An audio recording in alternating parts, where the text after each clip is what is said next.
हर किसी की जिंदगी में एक ऐसा पल आता है जब वह खुद से बड़ा सपना देखता है। यह कहानी है एक ऐसे ही बच्चे की, एक छोटे से गांव में रहने वाले मैक्स की, जिसे पहाड़ों की ऊंचाइयां बुलाती थीं।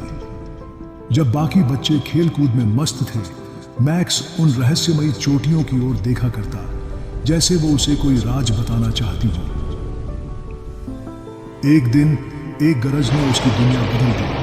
एक ऐसी आवाज जो सिर्फ कहानी नहीं थी बल्कि एक बुलावा था। एक बच्चे की कहानी है जिसने डर की बजाय दोस्ती चुनी। एक ड्रैगन की कहानी है जिसने अकेलेपन से भरे दिल को एक सच्चा दोस्त पाया। चलिए चलते हैं उस गुफा की ओर जहां जादू, साहस और एक अनोखी दोस्ती ने जन्म लिया। यह है मैक्स और ड्रैगन की कहानी।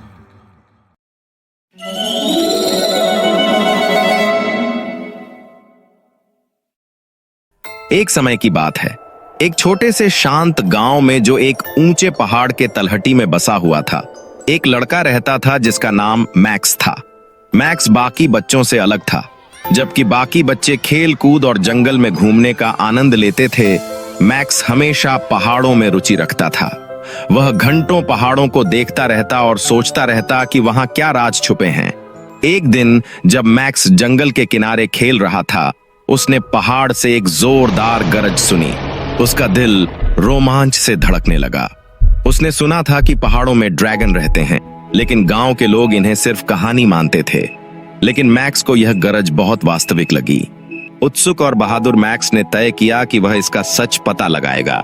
उसने खाने पीने की चीजें, एक नक्शा और अपनी लकड़ी की तलवार बैग में डालकर यात्रा शुरू की। मैं ड्रैगन को ढूंढ लूंगा, उसने खुद से कहा और पहाड़ की ओर चल पड़ा। चढ़ाई लंबी और थकाऊ थी, लेकिन मैक्स को कोई शिकायत नहीं थी। वह यह जानने के लिए दृढ़ था कि बादलों के पार क्या है। जैसे ही वह शिखर पर पहुंचा, उसने एक बड़ी गुफा देखी। उसका मुंह अंधेरे से भरा हुआ था और अंदर से एक गर्म हवा आ रही थी। मैक्स थोड़ी देर के लिए रुका, फिर उसने अपने लकड़ी के तलवार को कसकर पकड़ा और गुफा में प्रवेश किया। गुफा के अंदर उसे दो चमकते हुए सोने जैसे आंखों का सामना हुआ। ये आंखें एक विशाल ड्रैगन की थीं, जिसकी त्वचा गहरे हरे रंग की और पंख आसमान जितने बड़े थे। ड्रैगन के तेज दांत चमक रहे थे, लेकिन वह गुस्से में नहीं था, बल्कि उसने सिर झुकाकर मैक्स को देखा। मैक्स का दिल तेजी से धड़कने लगा। उसने कांपते हुए पूछा, क्या आप ड्रैगन हैं? ड्रैगन ने एक गहरी हंसी छोड़ी जो गुफा में गूंज उठी। हाँ छोटे बच्चे, मैं एक ड्रैगन हूँ, लेकिन डरने की बात नहीं है। मैं तुम्हें नुकसान नहीं पहुंचाऊंगा। मैक्स चौंका। उसने सोचा था कि ड्रैगन डरावने होंगे, लेकिन यह तो बहुत दोस्ताना लग रहा था। आप यहाँ क्यों हैं? मैक्स ने आगे पूछा। ड्रैगन ने एक गहरी आह भरी और अपने विशाल पंखों को थोड़ा संकुचित किया।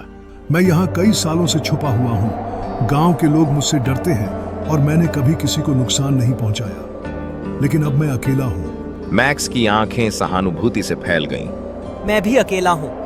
गांव के बाकी बच्चे मुझे अजीब मानते हैं क्योंकि मुझे पहाड़ों में घूमने का शौक है।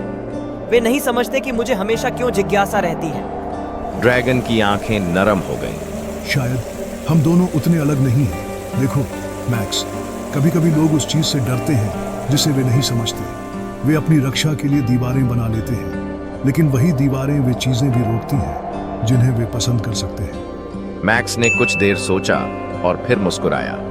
क्या होगा अगर मैं गांव के बच्चों को यहाँ लाऊं? अगर वे आपको देखेंगे तो शायद वे डरेंगे नहीं। ड्रैगन थोड़ी देर रुका और फिर कहा, मुझे नहीं पता, अगर वे डर गए तो। मैं सब समझाऊंगा। आप खतरनाक नहीं हैं और आप सिर्फ दोस्त बनाना चाहते हैं, है ना? ड्रैगन ने धीरे से सिर हिलाया और मैक्स का दिल खुशी से भर गया। ठीक है, मैं इसे करूंगा। मैं उन्हें यहाँ लाऊं और हम सब दोस्त बनेंगे। अगले दिन मैक्स गांव के कुछ बच्चों को लेकर गुफा में आया। पहले तो उन्हें डर लगा, लेकिन मैक्स ने उनके पास खड़ा होकर बताया कि ड्रैगन कितना अच्छा और दोस्ताना है। धीरे धीरे बच्चे ड्रैगन पर भरोसा करने लगे और वे उसके साथ खेलते, उसकी पीठ पर सवारी करते और साथ में हंसते। उस दिन के बाद से ड्रैगन अब अकेला नहीं था। उसके पास मैक्स और उसके दोस्त थे। और वे सब मिलकर खुश थे। गांव के लोग भी यह समझने लगे कि सभी ड्रैगन खतरनाक नहीं होते। कुछ तो इतने अच्छे और मित्रवत होते हैं, जैसे वह ड्रैगन जो अब पहाड़ों में रहता था। और इस तरह मैक्स और ड्रैगन ने यह साबित कर दिया कि सबसे अप्रत्याशित दोस्ती भी फल फूल सकती है। अगर आपके पास यह समझने की हिम्मत हो कि किसी की सच्चाई को बिना डर के देखो,